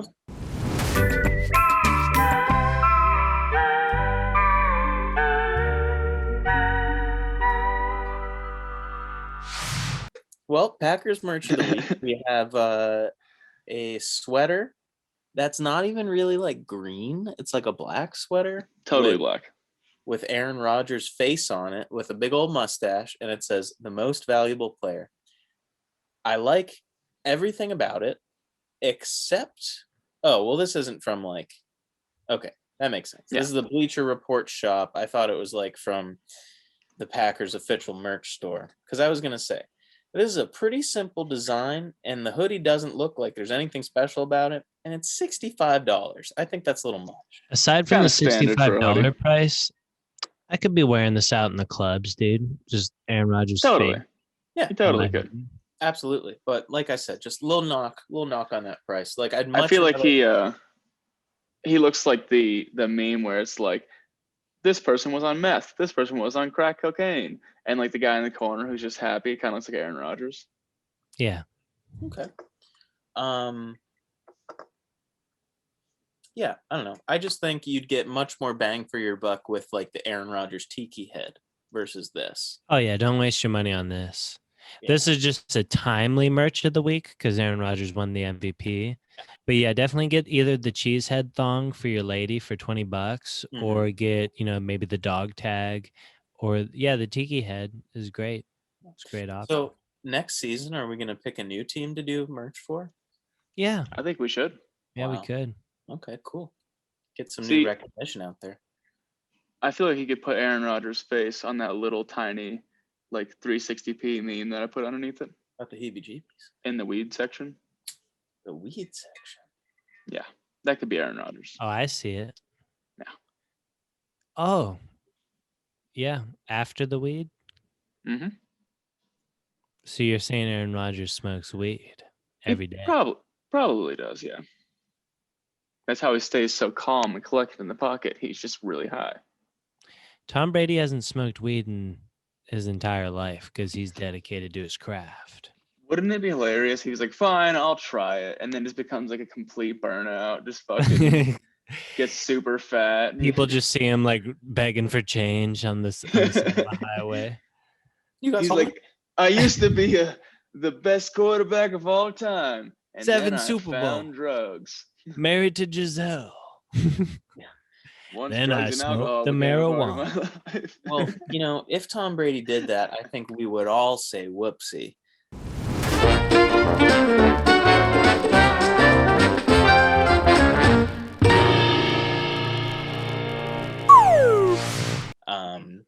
But the whoopsie of this week happened at today's Super Bowl celebration party where Scotty Miller tossed Chris Godwin's phone into the river. I just feel like that's a major Scotty Miller move. Like if you would have said, hey, what Buccaneers player tossed their friend's phone into the river, I would have probably said Scotty Miller. I would have probably said Gronk because I assume you would Gronk spike one in there. But Scotty Miller number 2. Gronk would like. I could also see like JPP because maybe he can't get a good grip on it. Goes take a picture. He's like, oh fuck. I just think like Gronk would never commit like a party foul, Yeah. True. Like that's a huge party foul, and I feel like that's just got Scotty Miller written all over it.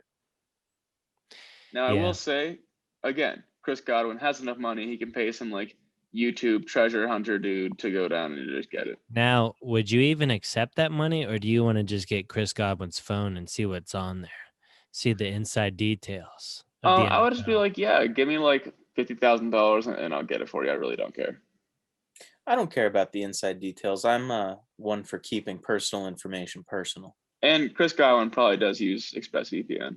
So, Yeah, But that's true. Jake, you want to hop But- into your thingy? yeah, I mean, this game is only fitting. The season finale, we are doing the top 3 things to do after the football season's over.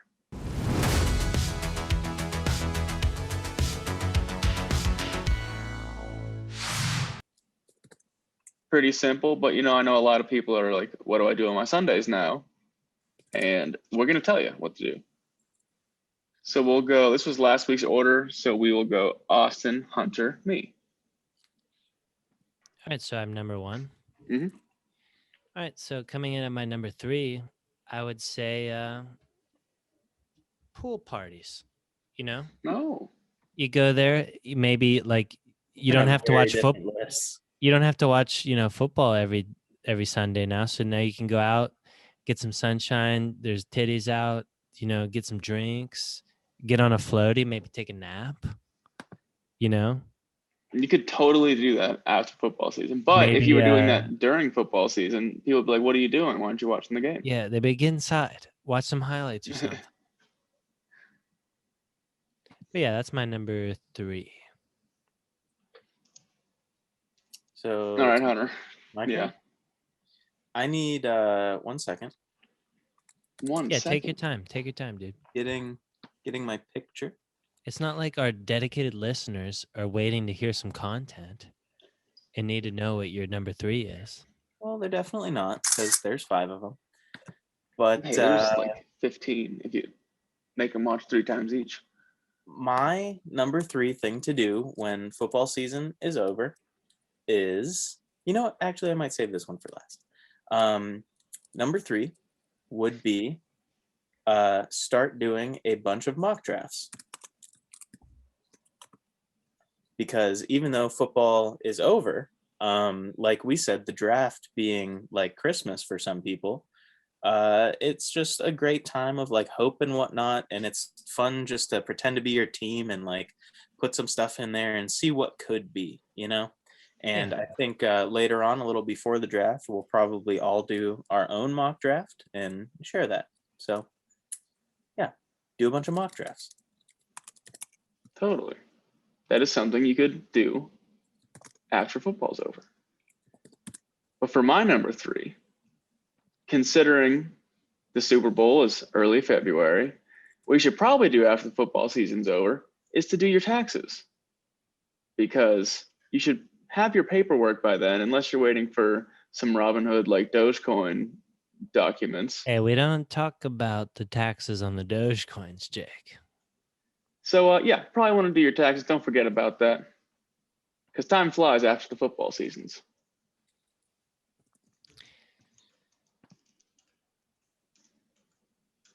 I love the variety in our list. All right, Austin, what's your number 2?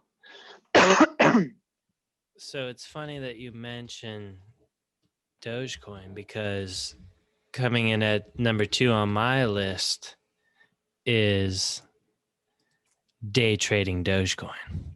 So you can, now that football's over, you don't got to be on Twitter. You don't got to be keeping up with the news up until, about, half a month from now. You can take these next week or 2 to really keep an eye on the Dogecoin, see when it's going down, buy in. When it goes up, sell out a little bit, buy more in. When it goes down, really buy on the dips and sell on the highs, Yeah, I totally agree. Austin, I like that a lot. And I'm not going to lie to you guys. I didn't really think about this list at all until right now. Yeah, I'm free balling it too. Yeah, I mean, This my is a fairly last easy one was thought of, and it's going to be fun for everybody. But just to push the narrative for my number 2, I am also going to say get yourself some Dogecoin, because at this point, like, like we were saying beforehand, if you're not getting in now, you're not getting in, buddy. Like Yeah. Bitcoin's like what, 44 grand right now? Like Bitcoin's at 44 grand. Where do you think Dogecoin's going to be? You know what I mean? Yeah. Yeah, and once you get the Bitcoin rate going on the Dogecoin, like we'll probably each have our own football teams.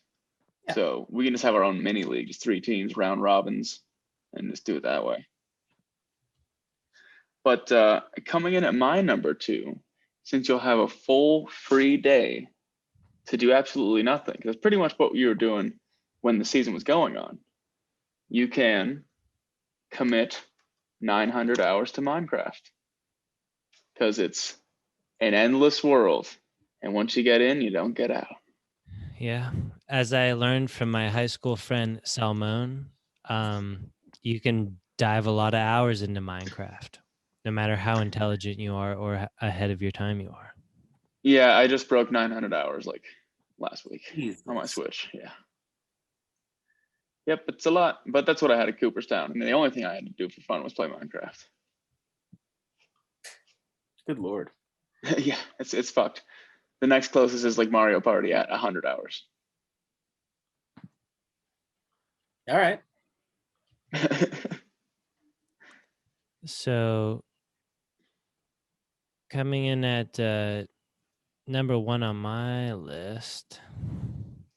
So now that the season's over and it's on,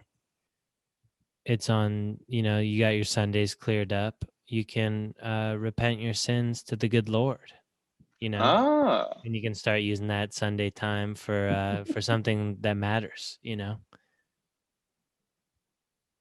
totally. That's maybe eat the body, drink the blood, that might be my number 1. Eat somebody's body and drink their blood. Yeah. Yeah. Any other context that'd be slightly. Yeah. Well, this is before, PC culture, Yeah, before, went back in the good old days when you could just eat somebody because you wanted to try. Well, it's the flesh of Christ. Oh no, I meant like cannibalism. It's a body, Christ. But all right. So Austin, that's what you're going with? Yeah. Okay. Cool. All right. So my number 1 thing to do when football season is over is start a podcast with your buddies, because that's what we did, and it's been fun, and I've been having a great time, fellas, and I'm glad we're doing this. Yeah, absolutely. It's been a lot of fun. Oh, that's my number 1. Wow. To you guys. And as an honorable mention, we could do making t-shirts for your podcast that you started with your buddies. Yeah, Jake, that should be your number 1. This isn't a request. I want everybody to know this. This is not a request. They are demanding this happen. No, we're not once. That's an honorable mention. Like, hey, this would be a great idea. No, it's been Jake. You've owed me a shirt for like 6 years. Yeah, that may or may also, not be. Jake, did you look at the picture Austin put in for repent the sins to the good Lord? Did you type in like confessional, like sexy time or something? Listen, Hunter. It looks like those two are about to fuck. No, this is just a man of God listening to what you've done, Look at how like sultry, like they are both having visceral sexual. No, you're making too much of this, honestly. Nobody is like up in the confessional like she is. Well, I mean, Hunter, history has showed time and time again that one person you can totally trust about holding back their visceral sexual urges are priests. Yeah, Catholic priests, they're pretty good at containing themselves from doing crazy shit. Yeah, especially the visceral sexually, things. Yeah. Jesus. But yeah, special shouts outs to the BFF cast, for making this season happen. Jake grinding in the studio every day. especially Jake Ryan in the studio. Yeah. Also, all of our guests. The guests were Bull- fun. The guests were a Bull lot of fun. especially. We'll have more of those in the future. now Bull that- is arguably our number one viewer yeah. and our number one guest of the year. But we'll see. We'll have to look at the stats on which videos got the most. We'll have we'll definitely have some more guests, especially in the off season, not recording at such strange times. Yeah. Oh yeah. When it's the morning time, we can be outside, see the crazy people walking around in the background. It's a good time. Yeah. All right.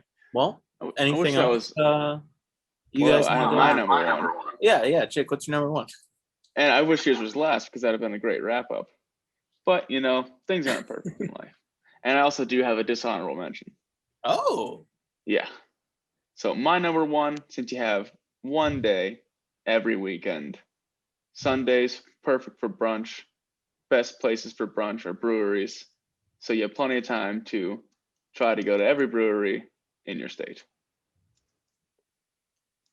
Yeah. Hit them all. Lame. Yeah. Hunter, I mean, You Why would enjoyed you- the brunch that we went at the Bull and because of Bush. the food.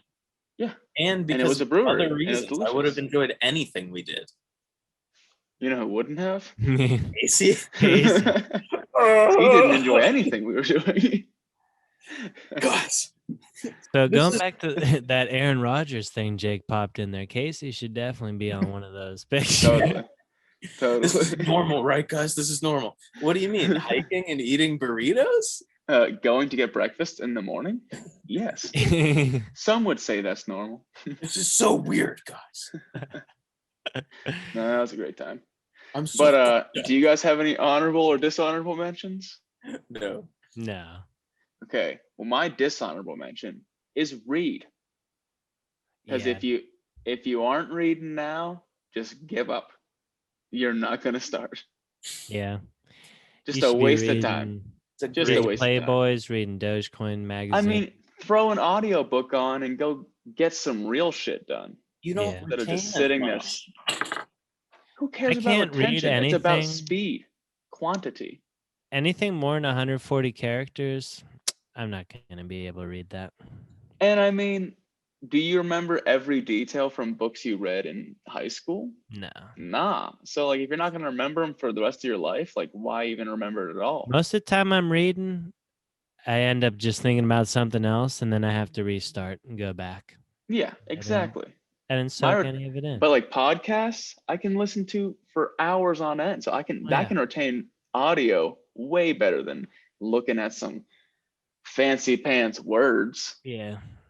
Physical. Oh, yeah, words on don't paper. read. Well, Anti-reading podcast. if- You're if we killing can- trees. If we can close on one thing, it's that if you read, you're a dumb, stupid nerd. And Exactly. thanks for watching. Find us on YouTube where you found us. Find us on Instagram at Bro Football Focus and on Twitter at Bro Football Focus with 1L. Don't know when the next one's going to be. We might take a short little off-season break. Who knows? But when we do see you, it'll be next time on episode 39, the Minka Fitzpatrick episode. So we'll see you then. Thanks, people who watch. Perfect.